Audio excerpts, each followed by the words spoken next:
In this guide, we will walk you through the steps to using Ostorlab API. Using the API, you can perform all types of tasks, from creating access scans progress to listing vulnerabilities. The next section will describe how to use the API, how to experiment and test it. There are multiple ways on how to access the API. For instance, you can use the GraphiQL web application to experiment with the API. GraphiQL is accessible at the following URL. The API is accessible to authenticated users only. Make sure you are authenticated at the highlighted link. To provide you with an idea on how to use the API, here are some examples of common queries. This query lists all the scans owned by the organization of the current user. In order to execute the query, click on the Run button. In the right section, you can see the result of the executed query. To list scans for a particular mobile application, use the target argument to specify the application package name or bundle ID.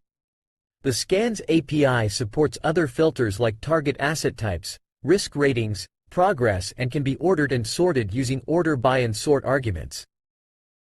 You can also retrieve the details of a single scan using its ID as following. Furthermore, this query allows you to retrieve the list and details of vulnerabilities of a scan. As well as that, to determine scan current progress stage, you can use the following query. You can also create a scan using the following mutation. As mentioned before, GraphiQL is not the only way to access the API, as you can use it through scripts also. The typical usage of this is for automation around deployment pipelines or automating the creation and monitoring of a large number of scans. For the authentication process, you have two options: token-based authentication and API key authentication.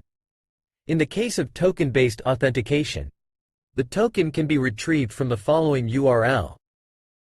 By submitting the username and password, a token linked to the user will be created.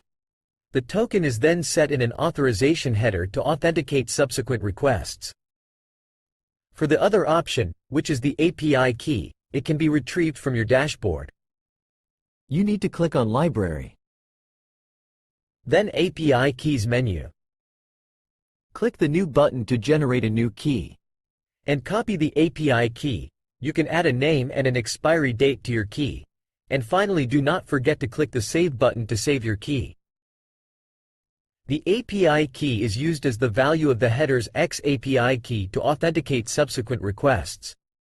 To summarize, this guide was a walkthrough of Ostorlab API.